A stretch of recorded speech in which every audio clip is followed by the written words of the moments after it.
द्वापर युग में मथुरा का राजा उग्रसेन थे। उनके पुत्र का नाम कंस था और उनके पुत्री का नाम देवकी थी।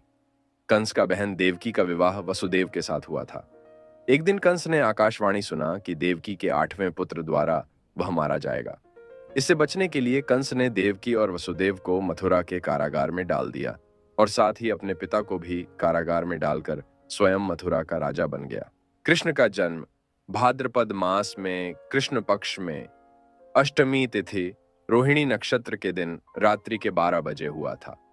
कृष्ण का जन्मदिन जन्माष्टमी के नाम से भारत, नेपाल, रूस सहित विश्व भर के सभी देशों में मनाया जाता है।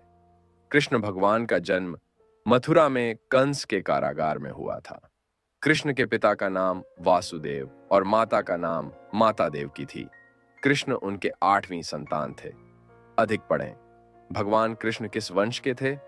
जब भगवान कृष्ण का जन्म हुआ तब कारागृह के द्वार स्वतः ही खुल गए और सभी सिपाही निंद्रा में थे। वासुदेव के हाथों में लगी बेड़ियां भी खुल गई।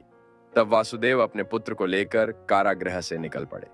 गोकुल के निवासी नंद की पत्नी यशोदा को भी संतान का जन्म होने वाला था। वासुदेव अपने पुत्र को यशोदा के पास रखकर उनकी संतान को लेकर मथुरा चले आए। कृष्ण भगवान का जन्म कंस अपनी बहन देवकी के सभी बच्चों को मारने की व्यवस्था करता है। जब कंस इस नवजात शिशु को मारने का प्रयास कर रहा था, तब शिशु बालिका हिंदू देवी दुर्गा के रूप में प्रकट होती है तथा उसे चेतावनी देते हुए कि उनकी मृत्यु उसके राज्य में आ गई है। कृष्ण की बचपन की कहानी। कृष्ण भगवान की एक बहन और एक भाई थे। कृष्ण भगवान भाई का नाम बलराम और बहन का नाम सुभद्रा थी। अपने जन्म के कुछ समय बाद ही कंस द्वारा भेजी गई राक्षसी पूतना का वध किया। उसके बाद शकटासुर, तृणावर्त आदि राक्षस का वध किया। बाद में गोकुल छोड़कर नंद गांव आ गए। वहां पर भी उन्होंने कई लीलाएं की, जिसमें गोचारण लीला, गोवर्धन लीला, रास लीला आदि मुख्य है।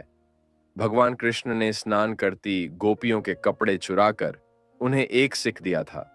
राधा व कृष्ण का प्रेम। भगवान कृष्ण ज्यादातर समय अपने प्रिय सखी राधा के साथ बिताना पसंद करता था। उनके साथ खेला कूदा, रास रचाए। इतना ही नहीं, कृष्ण ने सबसे ज्यादा बंसी राधा के कहने पर बजाई। राधा कृष्ण का प्रेम ऐसा था जिसकी आज भी मिसाल दी जाती है। लेकिन कृष्ण ने राधा से शादी नहीं की। राधा व कृष्ण का प्रेम, राधा व कृष्ण के वियोग, एक दूसरे से बहुत प्यार करने के बाद भी दोनों की मिलान नहीं हो पाया। राधा व कृष्ण के वियोग के समय राधा की आयु 12 वर्ष एवं कृष्ण की आयु 8 वर्ष थी। राधा कृष्ण का प्रेम में कोई शारीरिक आकर्षण नहीं बल्कि आध्यात्मिक था। राधा और कृष्ण जब आखिरी बार मिले थे तो राधा ने कृष्ण से कहा था कि भले ही वो उनसे दूर जा रहे हैं, लेकिन मन से कृष्ण हमेशा उनके साथ ही रहेंगे। श्री कृष्ण ने किया मामा कंस का वध। कृष्ण ने वृंदावन में सभी से विदा लिया और अक्रूर जी श्री कृष्ण व बलराम को मथुरा लेकर आए, जहां कंस ने कृष्ण के प्राणांत की योजना बना रखी थी। श्री कृष्ण ने इसी समय मामा कंस का वध किया और मथुरा वासियों को उसके आतंक से मुक्त करा दिया। श्री कृष्ण ने अपने नाना उग्रसेन को मथुरा का राजा बनाया और अपने माता पिता से मिले। श्री कृष्ण ने किया मामा कंस का वध। श्री कृष्ण ने द्वारका स्थापित की। एक समय आया जब भगवान कृष्ण मथुरा छोड़कर द्वारका में एक नया नगर बसाया।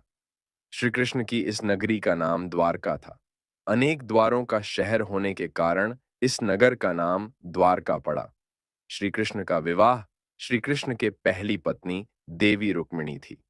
रुक्मिणी अपनी बुद्धिमता, सौंदर्य और न्यायप्रिय व्यवहार के लिए प्रसिद्ध थीं। रुक्मिणी जी का पूरा बचपन श्री कृष्ण की साहस और वीरता की कहानियां सुनते हुए बीता था। देवी रुक्मिणी को कृष्ण से प्रेम हो गया था। देवी रुक्मिणी विदर्भ के राजा भीष्मक की पुत्री थी। रुक्मिणी जी का भाई का नाम रुक्मी था और वो अपनी बहन का विवाह शिशुपाल से करना चाहता था। रुक्मिणी ने प्रेम पत्र लिखकर ब्राह्मण कन्या सुनंदा के हाथ श्री कृष्ण के पास भेज दिया। जब उन्हें रुक्मिणी का प्रेम पत्र मिला तो प्रेम पत्र पढ़कर कृष्ण को समझ आया कि रुक्मिणी जी संकट में हैं। तब कृष्ण ने रुक्मिणी जी का अपहरण करके विवाह किया था। इसके बाद भगवान श्री कृष्ण ने सत्यभामा, जामवंती, कालिंदी, मित्रवृंदा, नागनजिती, भद्रा और लक्ष्मणा से शादी किया था। ऐसा कहा जाता है श्री कृष्ण की रानियों की संख्या 16,000 से अधिक थी। कृष्ण सुदामा की मित्रता। भगवान कृष्ण के मित्र और सहपाठी सुदामा गरीब ब्राह्मण परिवार से थे। अपने बच्चों का पेट भरना भी उनके लिए मुश्किल हो गया था।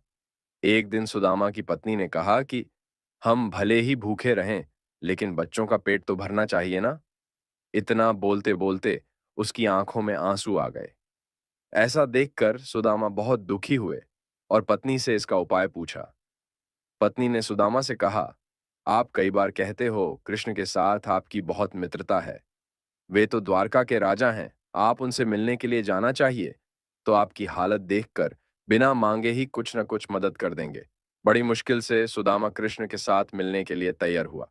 तब सुदामा उनके पत्नी को बोले कि दोस्त के साथ मिलने जा रहा हो, खाली हाथ नहीं जा सकता। तो सुदामा के पत्नी ने आस पड़ोस से 4 मुट्ठी चावल मांगकर लाई और सुदामा को बांध के दे दिया। सुदामा जब द्वारका पहुंचे तो वहां सोने की नगरी देखकर हैरान रह गए। भगवान कृष्ण नंगे पांव सुदामा को लेने के लिए दौड़ पड़े। कृष्ण ने सुदामा से पूछा कि भाभी ने उनके लिए क्या भेजा है। तब सुदामा संकोच में पड़ गए और चावल की पोटली छुपाने लगे। ऐसा देखकर कृष्ण ने उनसे चावल की पोटली छीन ली। फिर भगवान कृष्ण सूखे चावल ही खाने लगे। कृष्ण सुदामा की मित्रता। सुदामा संकोचवश कुछ मांग नहीं सके। सुदामा जब अपने घर लौटने लगे तो सोचने लगे कि पत्नी पूछेगी कि क्या लाए हो तो वह क्या जवाब देंगे। सुदामा घर पहुंचे तो देखा वहां झोपड़ी की जगह पर एक राजमहल खड़ा था। तभी राजमहल से उनकी पत्नी बाहर आई। सुदामा से कहा, देखा, आपके मित्र ने हमारी गरीबी दूर कर हमारे सारे दुख हर लिए। श्री कृष्ण ने किया शिशुपाल का वध। श्री कृष्ण अपने पिता वासुदेव जी की बहन अर्थात अपनी बुआ के घर गए। तब श्री कृष्ण की बुआ ने उनसे वचन लिया कि वे शिशुपाल का वध नहीं करेंगे। अपनी बुआ को भी दुखी नहीं करना चाहते थे, अतः उन्होंने वचन दिया कि वे शिशुपाल की 100 गलतियां क्षमा कर देंगे, परंतु 101वीं भूल पर वे उसे अवश्य दंडित करेंगे। महाभारत काल में राजकुमार युधिष्ठिर के युवा राज्याभिषेक के समय शिशुपाल श्री कृष्ण को अपशब्द कहे जा रहा था, लेकिन अपनी बुआ को दिए वचन के लिए कृष्ण चुप थे। लेकिन शिशुपाल अपमान किए जा रहा था। अपमान करते करते उसे झांत नहीं रहा कि कितने पाप किया और 100 अपशब्द पूरा होने के बाद जब 101 अपशब्द कहा, तब भगवान श्री कृष्ण ने अपने सुदर्शन चक्र का आह्वान किया और इससे शिशुपाल का वध कर दिया। महाभारत युद्ध। महाभारत के युद्ध में भगवान श्री कृष्ण पांडवों के पक्ष में थे। इस महान युद्ध पर श्री कृष्ण अर्जुन के सारथी बने थे। इस युद्ध में पांडव और कौरवों का आमना सामना हुआ था। महाभारत युद्ध 18 दिन तक चला था और अंत में जीत पांडवों की हुई थी। ऐसा कहा जाता है कि महाभारत 3 कृष्ण थे। जानिए पूरा सच। महाभारत युद्ध अधिक पढ़ें।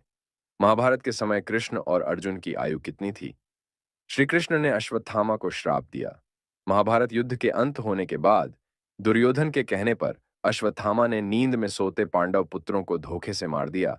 तो पांडव और भगवान कृष्ण अश्वत्थामा का पीछा करते हुए महर्षि वेदव्यास के आश्रम में पहुंचे। तब अश्वत्थामा ने पांडवों में ब्रह्मास्त्र से आक्रमण किया। ये देखकर अर्जुन ने भी अपना ब्रह्मास्त्र छोड़ दिया।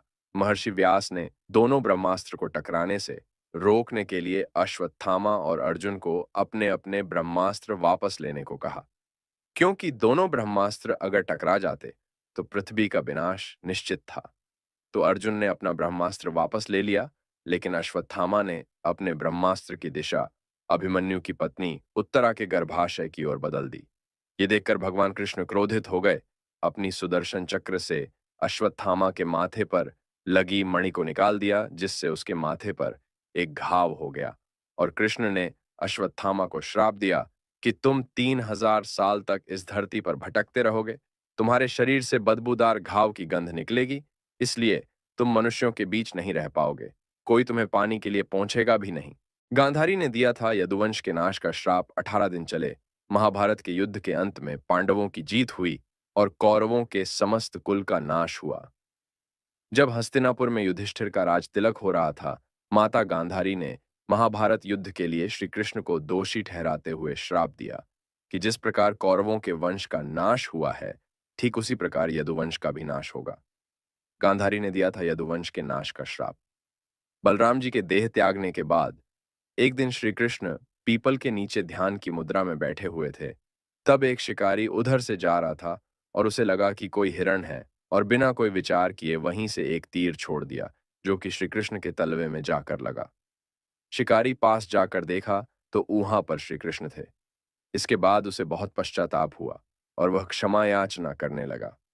तब श्री कृष्ण ने उसे कहा कि जो मैं चाहता था तुमने वह किया है, और इसके लिए तुम्हें स्वर्गलोक की प्राप्ति होगी। इसके बाद उन्होंने अपने प्राण त्याग दिए और भगवान कृष्ण की मृत्यु हो गई। फिर कृष्ण की मृत्यु के बाद अर्जुन ने भगवान कृष्ण का अंतिम संस्कार किया। लेकिन क्या आपको पता है अपना शरीर छोड़ने समय भगवान कृष्ण कितने वर्ष के थे? तो आपको बताना चाहूंगा, देह त्यागने के समय भगवान श्री कृष्ण 125 वर्ष के थे। भगवान कृष्ण के विदा होते ही द्वारका नगरी समुद्र में डूब गई और यादव